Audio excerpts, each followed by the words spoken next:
आणि हे जाणून बुजून सगळे, कारण कसं आहे हल्ली काही अनेक पत्रकार जे आहेत हे अनेक पक्षांच्या दावणीलाच बांधले गेलेले आहेत. अनेक चांगले पत्रकार देखील आहेतच, पण अनेक पत्रकार गेलेले आहेत. ते ह्या सगळ्या गोष्टी लिहित असतात, सांगत असतात, चॅनलमधनं पसरवत असतात, वर्तमानपत्रात देत असतात, सगळ्या गोष्टी चालू असतात, सोशल मीडियावरती देत असतात आणि मग तुम्हाला ते भणभणून टाकतात. त्यातला सगळ्यात महत्वाचा भाग कुठला? 3 विषय मला मुद्दा म्हणून तुमच्या समोर मांडायचे आज. एक म्हणजे राज ठाकरे भूमिका बदलतात. मी ज्यावेळेला माझ्या काही पदाधिकाऱ्यांशी, इतर सगळ्या लोकांशी ज्यावेळेला मी बोललो त्यांच्याशी, मी म्हटलं तुम्हाला तरी माहिती आहेत का म्हटलं भूमिका बदलणं म्हणजे कशाला म्हणतात?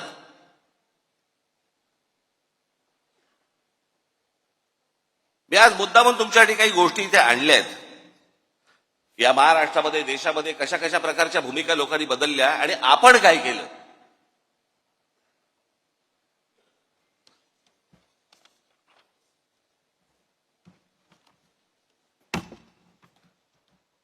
थोडा मागे जातो, नंतर मध्यात परत येतो.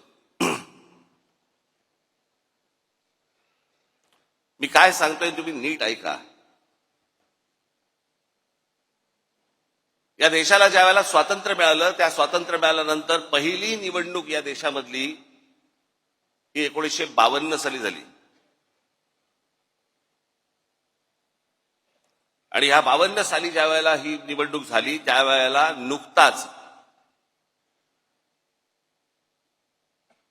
राष्ट्रीय स्वयंसेवक संघाचा म्हणून त्यांचा एक पॉलिटिकल विंग ही जन्माला आली, तिचं नाव जनसंघ.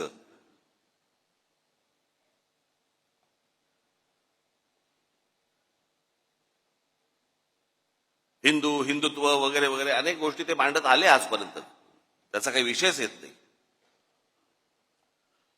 पण 75 साली इंदिरा गांधींनी या देशामध्ये आणीबाणी आणली आणि आणीबाणी आणल्यानंतर 77 साली ज्या वेळेला निवडणुका झाल्या, त्या 77 साली निवडणुका झाल्यानंतर देशभरामध्ये इंदिरा गांधींचा दारुण पराभव झाला. इंदिरा गांधी स्वतः हरल्या होत्या. मी जर चुकत नसेल तर मला असं वाटतं राजनारायण होते, राजनारायणांनी इंदिरा गांधींना हरवलं होतं. आणि मग जनता पक्ष नावाची, जनता पार्टी नावाची एक पार्टी उभी राहिली. त्याच्यामध्ये अनेक पक्ष होते. ज्या अनेक पक्षांपैकी एक जनसंघ देखील होता. 1980 साली त्यांच्यातल्या सगळ्या भांडणांमुळे 1980 साली परत निवडणुका झाल्या आणि इंदिरा गांधी परत विजयी झाल्या. त्यावेळेला हा जो जनसंघ होता, या जनसंघाची भारतीय जनता पार्टी झाली. ते जे जनता पार्टीतनं जे बाहेर पडले होते, ती भारतीय, ती दुसरी जनता पार्टी होती. या जनसंघाने तेच नाव घेतलं आणि भारतीय जनता पार्टी म्हणून केलं. हा आता भारतीय जनता पक्षाचा जो झेंडा दिसतोय, तो झेंडा बदलला झेंडा. आणि जनता पार्टीचा जो झेंडा होता, जो आडवा होता, भगवा आणि हिरवा, तो यांनी उभा केला.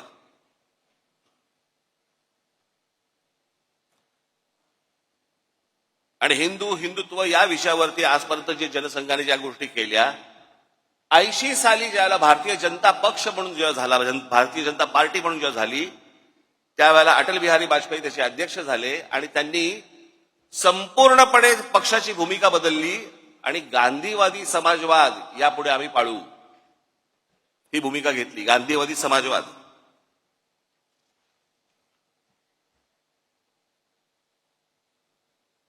मग 84ला इंदिराजी गेल्या, इंदिराजी नंतर मग परत धक्के. आता ह्याच दरम्यान 77ला निवडणूक झाली, 78ला परत एक निवडणूक झाली. त्याच्यामध्ये शरद पवारांचं पुलोद आलं. शरद पवार मुख्यमंत्री झाले. ते आहे ना, ते वसंतदादा पाटलांच्या पाठीत खंजीर खुपसून वगैरे ते सगळं प्रकरण. आणि ज्या वेळेला शरद पवारांनी ज्या वेळेला पुलोद स्थापन केली, त्यावेळेला हाच जनसंघ, त्याला भारतीय जनता पार्टी झालेली नव्हती, हा जनसंघ पुलोदमध्ये शरद पवारांबरोबर होता.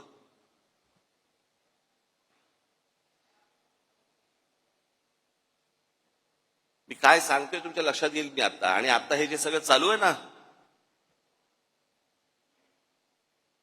हा ह्याला भेटला, तो त्याला चोरून भेटला, तो त्याला हे भेटलं, हे तर उघडपणे सुरू होतं.